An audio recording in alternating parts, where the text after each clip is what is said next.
Not interested in nonprofits. I'm not interested in any of this stuff in the way of government work, government jobs. Not interested. Never have been. I am 100% a private sector dude. Now, I had someone that was making comments on the channel, and I thought it was real funny because it made me remember how I hated doing RFPs. And if you don't know what that is request for proposals. You're trying to either get a bid on a big job, but a lot of times that's for government sector jobs. And I remember I was in my office, the owner of the firm comes in and he drops this on my desk. He said, okay, here's all these government agencies and I want you to start filling out these RFPs. Now, if you've ever done it before, this is not like you fill out one form and you're done. It's an involved, it's a complex process, and you get the opportunity to potentially pitch, but with those type of deals, they go for the lowest bidder, which I wasn't really interested in those jobs because there was not a lot of margin. So you had to work on volume if you could get it. But the individual had left this stuff talking about grants, solicitation. And I started to think about that because once you get caught up in that, it can mess you up. Because I know someone who was doing very well with government grants and loans and stuff. Then once that money dried up and they had to come out here and compete in the real world, needless to say, they're not competing. They never learned how to compete. They never had a clue how to make it work. They were very good with getting grants and writing proposals. That's a skill set unto itself, but just couldn't make it. Ended up closing the firm and went bankrupt. Now, I've never had a business bankruptcy. Holy moly. The traffic is building early. Never had that. But I have not allowed myself to get in that type of risk nor exposure, because one of the things that I've done in these last set of businesses, they've all been organically funded.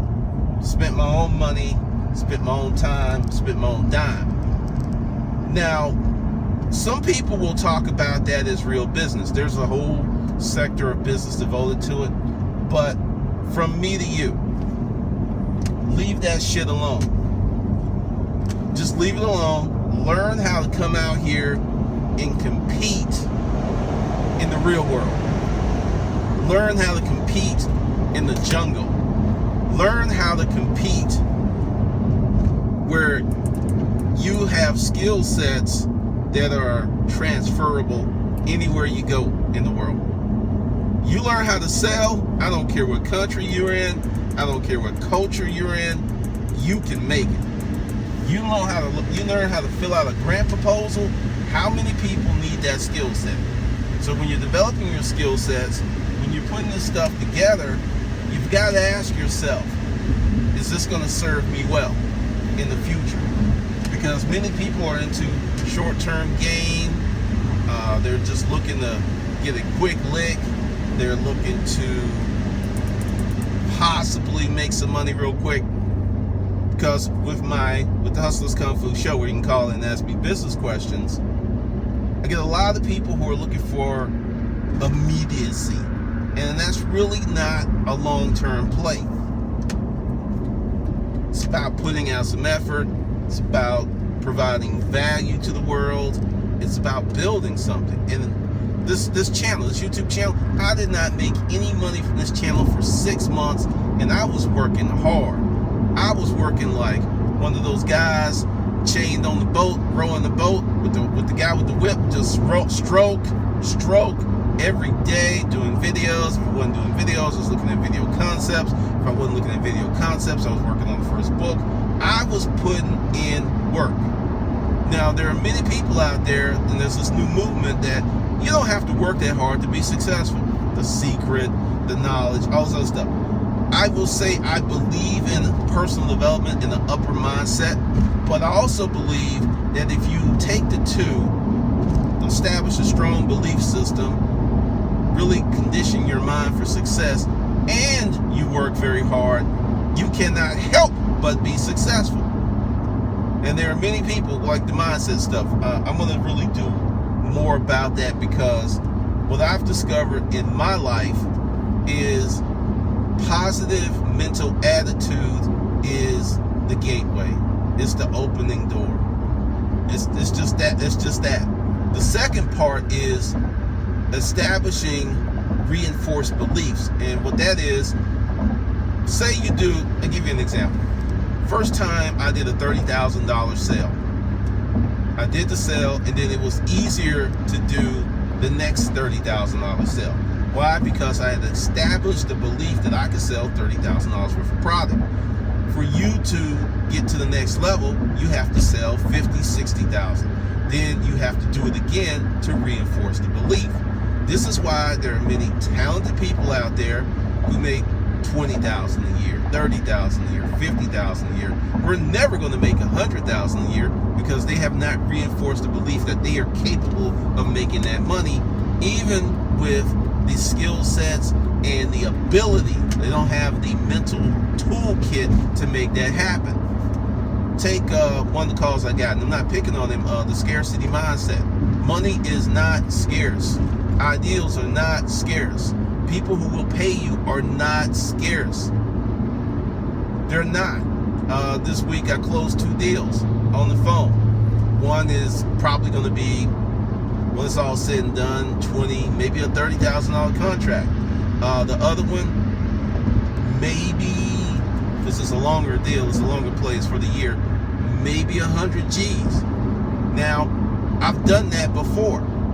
So it wasn't like, oh, I didn't get scared, and when they were throwing up objections, when they were saying this and that, I knew how to handle it because I had been there before. So it wasn't like, oh God, there's this new thing. And that is one of the big fears of in sports. Like take Alabama, Roll Tide, baby, with Clemson. Alabama had coaches, not a coach, but coaches who had won national championships. Alabama had several players who were on the team from the national championship team. They had national championship blood all over the place. They had a lot of folks to reinforce those guys. It's like, hey, they got up on us. It's like, no, we Alabama. We can come back from behind. We can do this. Because they had a reinforced belief that they could do it. I do believe that if Jay Coker had got in the game in Mississippi, we would have been undefeated. But that's neither here nor there. What I'm saying is your established and reinforced belief patterns are so powerful. And this is one of the reasons that I don't mess around with government stuff, and I don't mess around with charities. Not to say that they're not worthy, but that's not water I want to swim in. I don't want to mess with it. I just remember filling out those RFPs and just being angry, just pissed the fuck off because I didn't want to be there. Because the thing is, when you get out there in the rough, raw world of sales and you start making sales, and it's like it's better than orgasm. I mean, seriously, you get that deal that's really tough, or like maybe a fish that is almost got away and you bring it back, and it almost got away and you bring it back, and you just keep doing that. And is this truck on fire? No. Okay, that's a tree. Never mind. But you keep doing that, and then you start to build this mental repository of a belief system. And there's just many people who don't want to put in the work, because until you do it, you've never done it. And until you do it twice, it's really just a matter of luck. When I was doing some of my marketing things, the first time it worked, okay. Second time it worked, the third time it worked, shit, we got a system. So just because you did it once doesn't mean anything. I saw this really interesting video talking about people online, and they were showing how much money they made, and I was cracking up because it was true. How many folks that you're following online have been around for 5 years or more? Ask yourself that. Not to say that their information is not good, not to say that they can't help you, not to say that they may not, that they could be around for 5 years, but ask yourself, how many? And when you start looking at that, and when you start looking at stuff, and one of the things that I'm doing with my business is I am getting rid of things I don't want to do. Just for those of you, I don't do affiliate marketing. I don't know anything about affiliate marketing. I don't buy niche websites. I don't know anything about that. I don't do that. I understand that some people are making a lot of money with it, but I'm not really interested in it. And that's something else. You got to operate on your strengths versus trying to strengthen up your weaknesses when your weaknesses may be way weaker than you ever thought. But part of this whole thing of getting in the business, I would say for you to really get started, start selling something. And not online, but face to face. You know, door to door, that gets a little dicey. I mean, I live in a neighborhood where they will call the police on you if you're like soliciting. I've seen it happen. There's a neighborhood chat board where there's like, hey, there was someone knocking on doors on this street. They're kind of nuts about that, so I'm not going to say that. But if you can find a company that sells to businesses, and you know, you can still run into it, but you just got more of an option. That's how I ended up buying a merchant account. Girl just came to the warehouse and she was like, hey, how you doing? I was like, what are you doing? Oh, I work for so and I ended up signing up for one of the merchant accounts that she was selling. So it does work, but you got to go ahead and position yourself to make those moves. Now, here's some tips. If they're selling a product, like maybe merchants is crowded, but people need merchant accounts. They're selling some other kind of business. Or you want to get into something where you actually have to talk to people, you have to pitch them. Because the thing is, if you get the right product, you can make a lot of money. If you're a salesperson and they have a good payout structure or a good commission structure.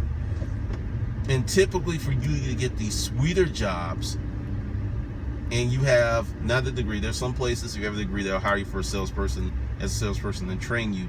But if you don't have a degree, if you have proven sales ability, if you're proven that you can close people in an ethical, sane manner, you can get a job at certain places that'll blow your mind. After I left Rent-A-Crate, I did not submit any applications. People came after me.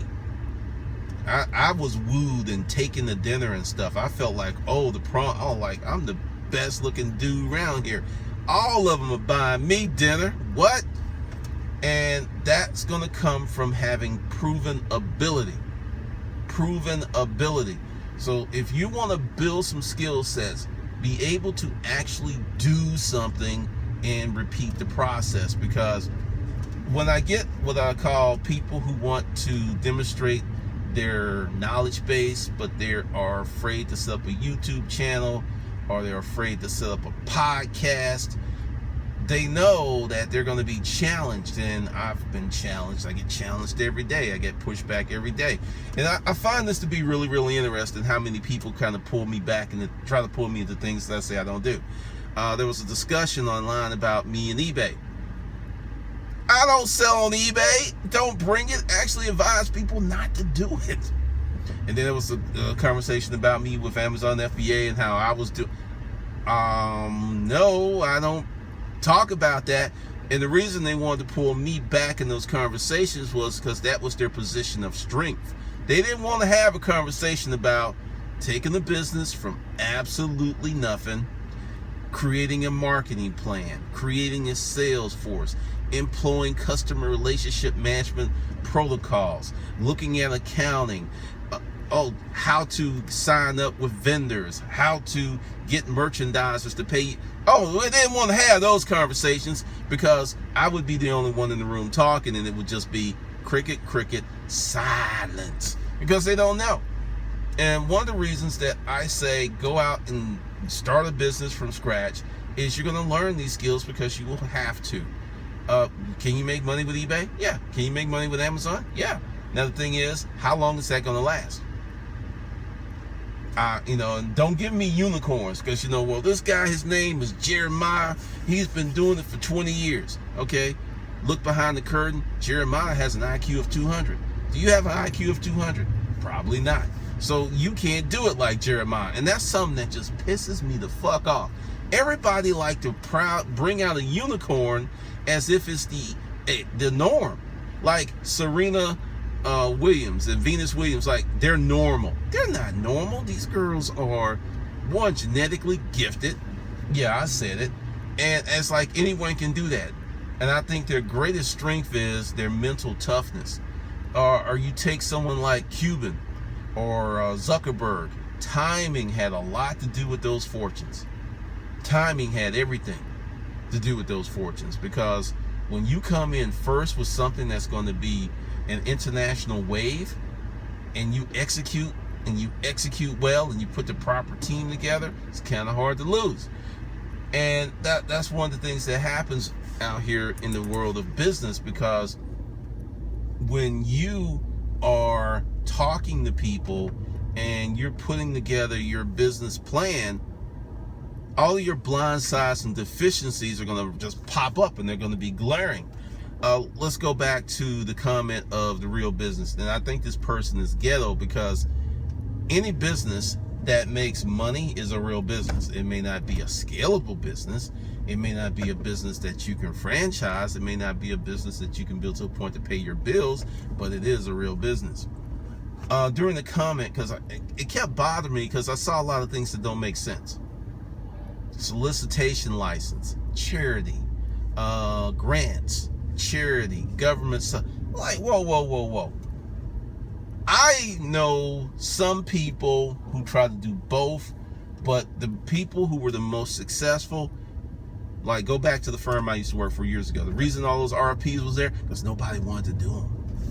I was supposed to be the RFP owl. Whoo, RFP, whoo, RFP. And I was like, I just did a shitty job on purpose. So he was like, yeah, I filled them out. No one ever got back to me. All right. And I went out there and knocked on doors and took people to showrooms, because that's where the action was. That's where the money was. And it was quicker. You get someone on a small office deal, they close. I mean, you get paid in a matter of days. RFPs, you get paid in a matter of months or years. No, said the aisle, no. But when you want to start this thing, and like I said, I appreciate a lot of the calls, just to give you some clarity on how I do it. I don't call too many people back.